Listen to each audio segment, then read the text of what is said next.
নমস্কার, WBPSC model paper 2-এ আজকে আমরা 1 থেকে 10 পর্যন্ত প্রশ্নের উত্তর করব। আমরা অলরেডি মডেল পেপার 1 কমপ্লিট করেছি, এবার মডেল পেপার 2 শুরু করছি।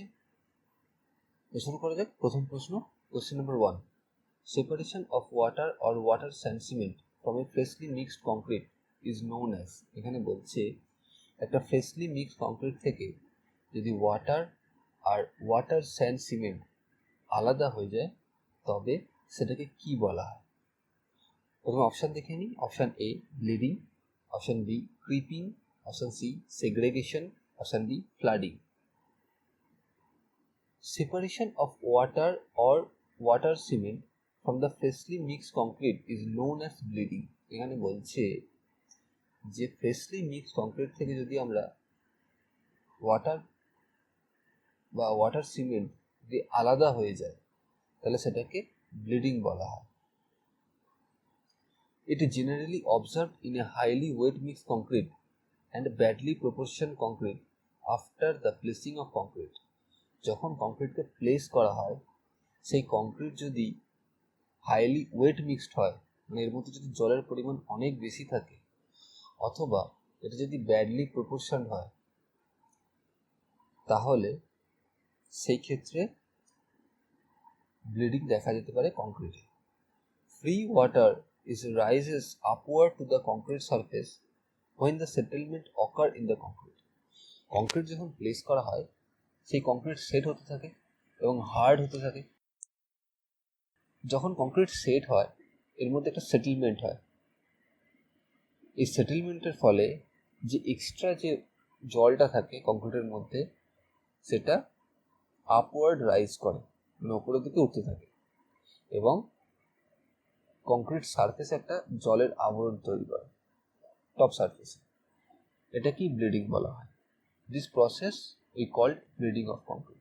এই প্রসেসটাকেই আমরা ব্লিডিং অফ কংক্রিট বলে থাকি। Now we talking about effect of bleeding in concrete. কংক্রিটের ব্লিডিং হলে কংক্রিটের কিছু ক্ষতি হয়। কি ক্ষতি হয় সেটা আমরা দেখি। Number 1, concrete lost is homogeneity by bleeding which result concrete weak and porous. কংক্রিটের হোমোজিনিটি শেষ হয় এবং এর ফলে কংক্রিট উইক হয়ে যায় আর পোরাস হয়ে যায়। Number 2, it make concrete permeable. এটা কংক্রিটকে পারমিয়েবল করে, এর ফলে কংক্রিট উইক হয়ে যায়। Number 3, if more bleeding occur in concrete then a laitance will be formed in concrete surface.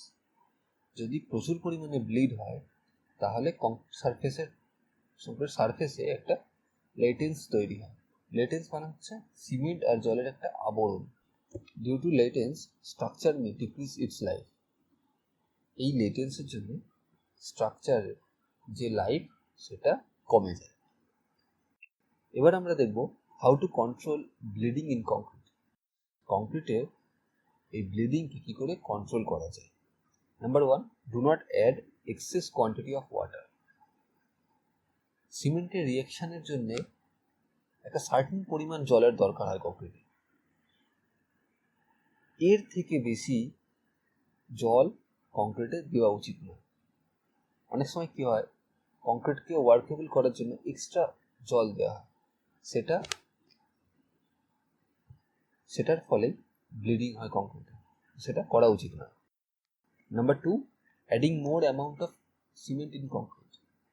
Number 2 কি বলছে, বেশি পরিমাণ সিমেন্ট যদি কংক্রিটে দেওয়া হয় তাহলে কংক্রিটে ব্লিডিং কম হয়।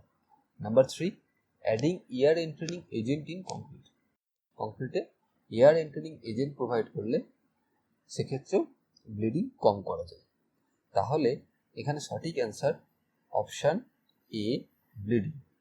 কংক্রিট মিক্স থেকে যদি ওয়াটার এবং ওয়াটার স্যান্ড সিমেন্ট আলাদা হয়ে যায় সেটাকে ব্লিডিং বলা হয়। Next question, question number 2, Los Angeles machine is use to test the aggregate for. এখানে বলছে যে এগ্রিগেটের যে আমরা টেস্ট করি লস অ্যাঞ্জেলেস মেশিন দ্বারা, সেটা নিচের কোনটা?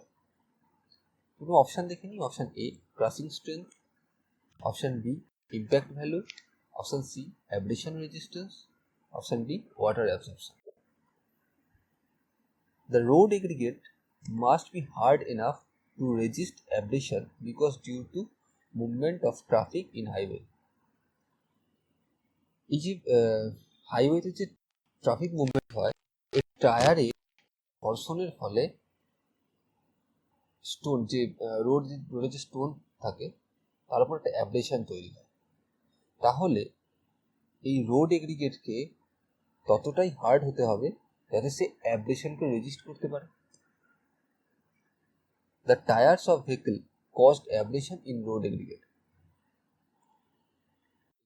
গাড়ির চাকা রোড এগ্রিগেটের মধ্যে অ্যাব্রেশন তৈরি করে এবং সেটাকে রেজিস্ট করার জন্য এগ্রিগেটকে হার্ড হতে হয়। So the abrasion resistance value determined in laboratory by Los Angeles abrasion test. Los Angeles abrasion test machine দ্বারা আমরা রোড তৈরির আগে অ্যাব্রেশন রেজিস্ট্যান্স ভ্যালু চেক করে নিই রোড এগ্রিগেট। এটা একটা ল্যাবরেটরি টেস্ট, এটা মাথায় রাখতে হবে, এটা একটা ল্যাবরেটরি টেস্ট। তাহলে এখানে সঠিক answer option C abrasion resistance. Next question, question number 3, water cement ratio is generally expressed in volume of water required for। এখানে বলছে যে ওয়াটার সিমেন্ট রেশিওকে আমরা সাধারণত এক্সপ্রেস করে থাকি ভলিউম অফ ওয়াটার কত কেজি সিমেন্টের। প্রথম অপশান দেখি, option A 10 kg of cement, option B 20 kg of cement, option C 50 kg of cement, option D 40 kg cement. এখানে সঠিক অ্যান্সার হলো option C 50 kg cement or 1 bag cement. সাধারণত এক bag সিমেন্টের ওয়েট হয় 50 কেজি। আর water cement রেশিওকে আমরা এক্সপ্রেস কীভাবে করি, volume of water divide by 50 kg cement. Next question, question number 4, ISI has specified the full strength of concrete after। এখানে বলছে যে অ্যাজ পার আইএস কোড কংক্রিটের ফুল স্ট্রেংথ নিচের কত দিনে গেইন করে। তো প্রথমে অপশন দেখে নিই, option A 7 days, option B 14 days, option C 21 days, option D 28 days। As per IS code concrete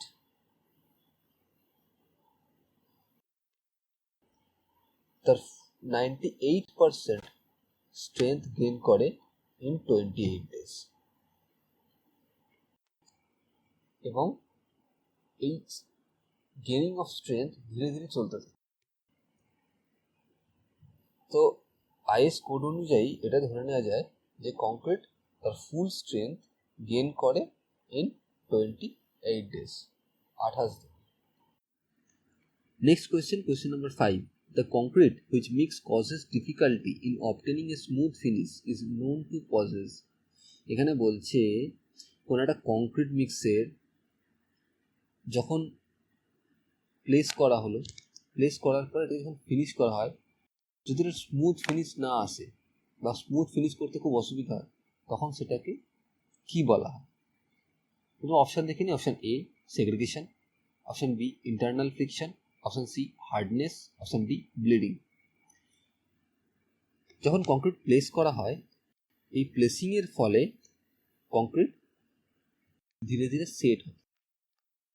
set হতে থাকে এবং হার্ড হতে থাকে। অথবা কংক্রিটে যদি জল কম দেওয়া হয় তখনও কংক্রিট হার্ড হয় বা হার্স হয়। এই দুটো ক্ষেত্রে যদি কংক্রিট একবার সেট হয়ে যায়, একবার হার্ড হয়ে যায়, অথবা কংক্রিটে যদি জল কম থাকে, তাহলে সেই ক্ষেত্রে কি হয়, কংক্রিটে স্মুথ ফিনিশ করতে খুব অসুবিধা হয়।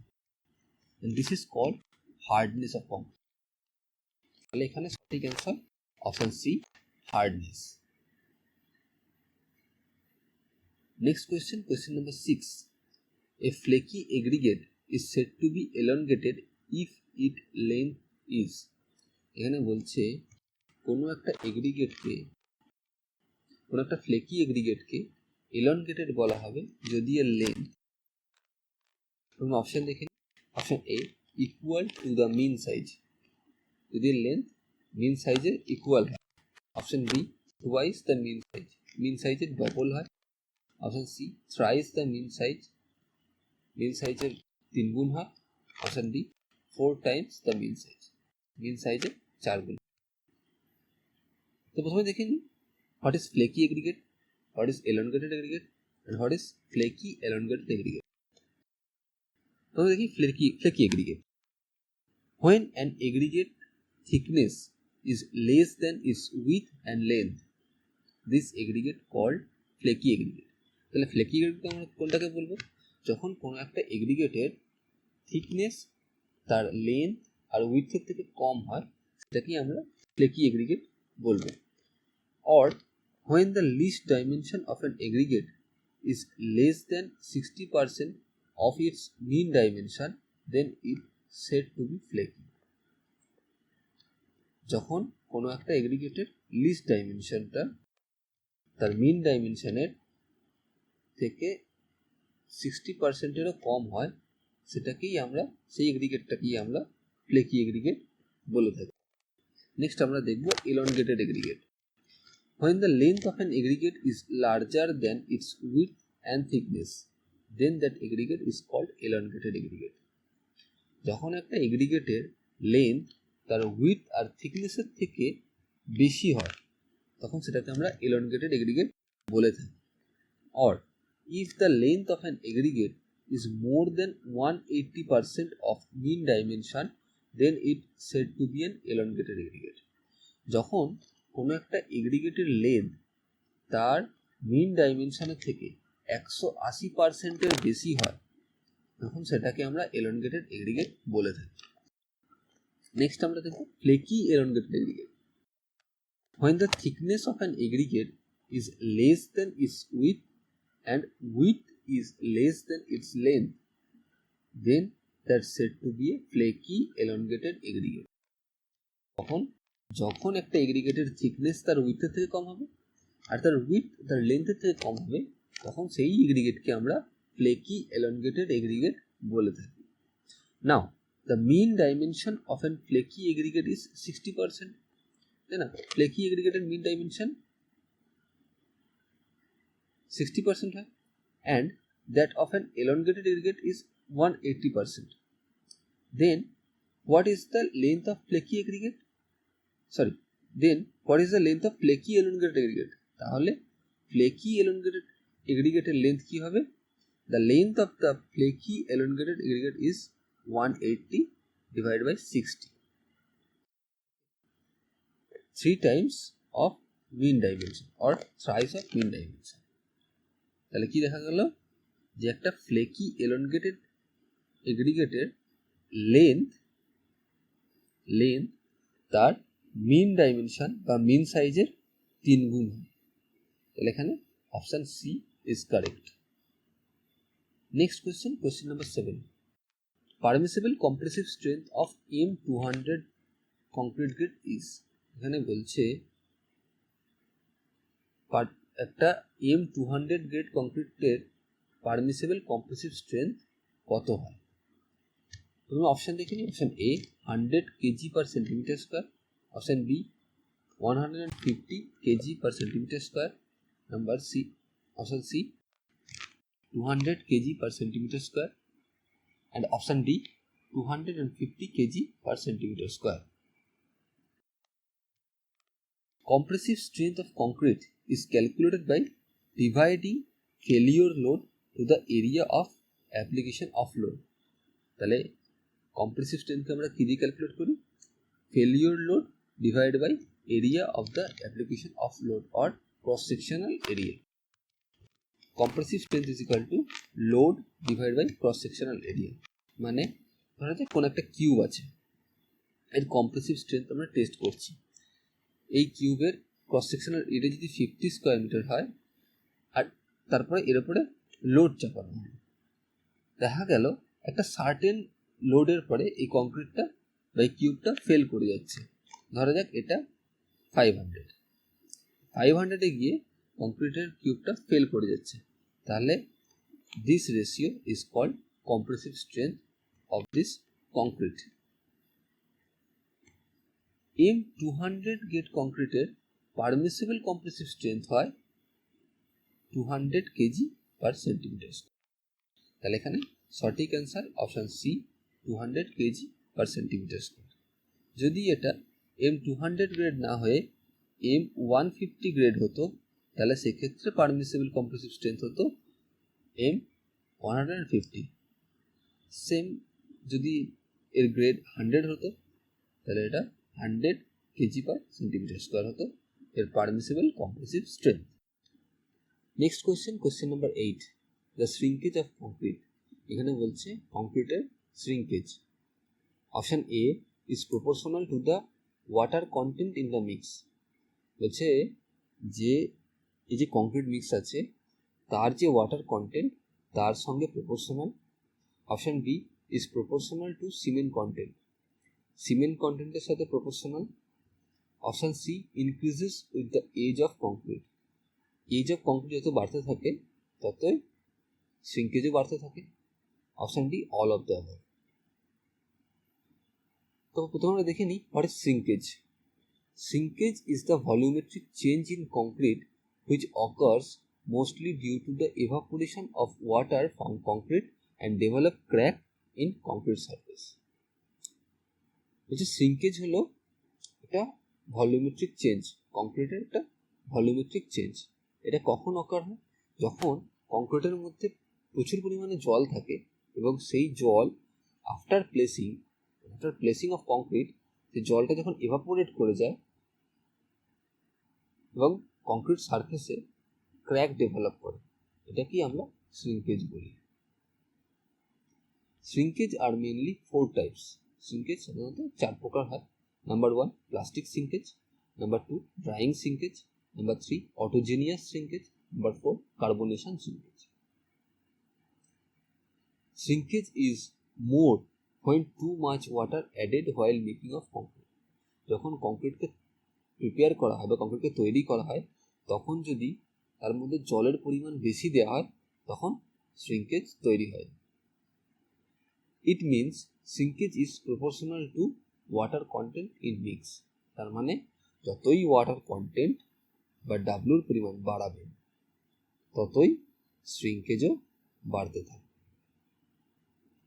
Shrinkage of concrete is directly proportional to the cement content. এখানে বলছে যে কংক্রিটের শ্রিঙ্কেজ তার সিমেন্ট কন্টেন্টের সাথে ডিরেক্টলি প্রপোর্শনাল। মানে যদি সিমেন্ট কন্টেন্ট বাড়ে তাহলে শ্রিঙ্কেজও বাড়বে। If the grade of concrete is increase, কংক্রিটের গ্রেডকে যদি ইনক্রিজ করা হয়, then the surface area is increase, surface area increase করবে, so the shrinkage is also increase, শ্রিঙ্কেজও বাড়তে থাকবে। Shrinkage is increases with the age of concrete. Shrinkage কংক্রিটের এজের সাথে বৃদ্ধি পেতে থাকে, but the rate of shrinkage is slow down from fresh concrete to old concrete. এখানে বলছে যে ফ্রেশ কংক্রিট থেকে ওল্ড কংক্রিটে শ্রিঙ্কেজের রেটটা কমে যায় বা স্লো ডাউন করে। The rate of shrinkage of fresh concrete is more, fresh কংক্রিটের রেট অফ শ্রিঙ্কেজ অনেক বেশি, অ্যান্ড এটা স্লো হবে না, এখানে এটা লেস বলা যেতে পারে, less, and it is less in old concrete, but the overall shrinkage in concrete is increase with time. তার মানে কি ফ্রেশ কংক্রিটের শ্রিঙ্কেজ অনেক বেশি হয়, এটা যত পুরনো হতে থাকে তত এই শ্রিঙ্কেজের পরিমাণটা কমে যায়, বাট যে টোটাল শ্রিঙ্কেজ সেটা বৃদ্ধি পেতে থাকে, রেটটা কমে যাবে বাট টোটাল যে শ্রিঙ্কেজটা সেটা বাড়তে থাকবে উইথ টাইম। তাহলে এখানে আমরা দেখতে পাচ্ছি যে ওয়াটার কন্টেন্টের সাথে শ্রিঙ্কেজ প্রপোর্শনাল, সিমেন্ট কন্টেন্টের সাথেও প্রপোর্শনাল, এটা with the age of concrete increase করতে থাকে। তাহলে এখানে সঠিক অ্যান্সার হবে option D, all of the above. A B C এই তিনটেই ঠিক। Next question number 9. If D and N are the effective depth and the depth of neutral axis respectively of a single reinforced beam, the lever arm of the beam is, এখানে বলছে D effective depth R N depth of neutral axis। কোন একটা single রেনফোর্সড বিম আছে, তার effective depth হলো D and neutral Axis হলো N। তাহলে সেক্ষেত্রে সেই বিমের লিভার আর্মের মান কত হবে তা এখানে জানতে চাইছে। প্রথমে অপশান দেখে নিই। Option A D, option B N, option C D plus N by 3, option D D minus N by 3। এখানে একটা পিকচার আছে। This picture show a cross section of a beam. এই পিকচারটা কি শো করছে? একটা বিমের cross section.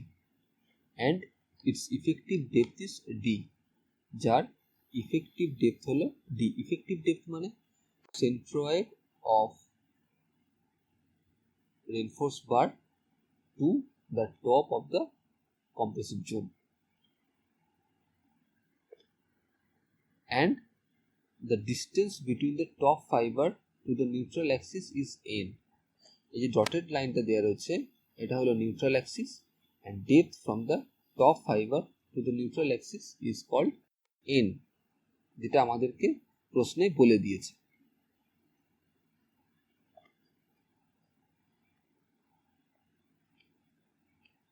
And this is the stress diagram of the beam. এটা কি? এটা হলো stress diagram বিমের। Now see what is lever arm. এবার আমরা দেখে নিই যে লিভার আর্ম কি। Liver arm is the distance between the resultant compressive force to the resultant tensile force. এই স্ট্রেস ডায়াগ্রামে আমরা পাবো কোনো একটা জায়গায় রেজাল্টেন্ট কম্প্রেসিভ ফোর্স আছে, কোনো একটা জায়গায় রেজাল্টেন্ট টেনসাইল ফোর্স আছে। এই দুটোর যে ডিস্টেন্স সেটাকে আমরা লিভার আর্ম বলবো। As the compressive area is triangular, এখানে পোর্শনটা হলো কম্প্রেসিভ এরিয়া, এটা দেখা যাচ্ছে এটা ট্রায়াঙ্গুলার বা triangle. The resultant compressive force is act at n/3 from the top of compressive fibre. Compressive ফাইবারের টপ থেকে n/3 তে রেজাল্টেন্ট কম্প্রেসিভ ফোর্স অ্যাক্ট করে। যেহেতু এটা একটা ট্রায়াঙ্গেল সেক্ষেত্রে কম্প্রেসিভ ফাইবারের টপ থেকে n/3 তে ঠিক n/3 তে রেজাল্টেন্ট কম্প্রেসিভ ফোর্স অ্যাক্ট করে। And the resultant tensile force act at the centroid of the steel reinforcement. এই যে স্টিল রিনফোর্সমেন্টের যে সেন্ট্রয়েড আছে ঠিক সেখানে রেজাল্টেন্ট টেনসাইল ফোর্স অ্যাক্ট করে। তাহলে লিভার আর্মের ডিস্টেন্স কি হলো? D minus n/3, resultant compressive force থেকে রেজাল্টেন্ট টেনসাইল ফোর্স অবধি। তাহলে এখানে সঠিক অ্যান্সার কি হবে? Option D, D minus n/3। Next question এবং আজকের শেষ প্রশ্ন, question number 10. The length of the straight portion of a bar beyond the end of the hook should be at least. ধরো যে কোনো একটা জায়গায় হুক করা হচ্ছে এবং সেই হুকের এন্ড থেকে যে আমরা স্ট্রেট পোর্শন একটা রাখি সেটা আমরা কতটা রাখি, অ্যাটলিস্ট কত রাখা উচিত। প্রথমে অপশান দেখে নিই। Option A twice the diameter, ডায়ামিটারের দ্বিগুণ। Option B thrice the diameter, ডায়ামিটারের 3 গুণ। Option C 4 times the diameter, ডায়ামিটারের 4 গুণ। Option D 7 times the diameter, ডায়ামিটারের 7 গুণ। As per IS 456/2000 clause 26.2.2.1b, IS 456 আর তার ক্লজ আমাদেরকে দেখতে হবে কি 26.2.2.1b। এই ক্লজে লেখা আছে the anchorage value of bend shall be taken as 4 times the diameter of the bar. Anchorage value কত হওয়া উচিত? 4 times the diameter of the bar. যে বারের যে ডায়ামিটার তার 4 গুণ হওয়া উচিত। And for each 45 degree bend it is subjected to a maximum of 16 times the diameter of the bar. যদি 45 ডিগ্রি বেন্ড হয় তাহলে এর মান 16 টাইমস হয়ে যাবে ডায়ামিটার অফ দ্য বারের। তাহলে এখানে সঠিক অ্যান্সার কি হবে? Option C, 4 times the diameter of the bar. তো আজকে এই পর্যন্ত। Thank you for watching.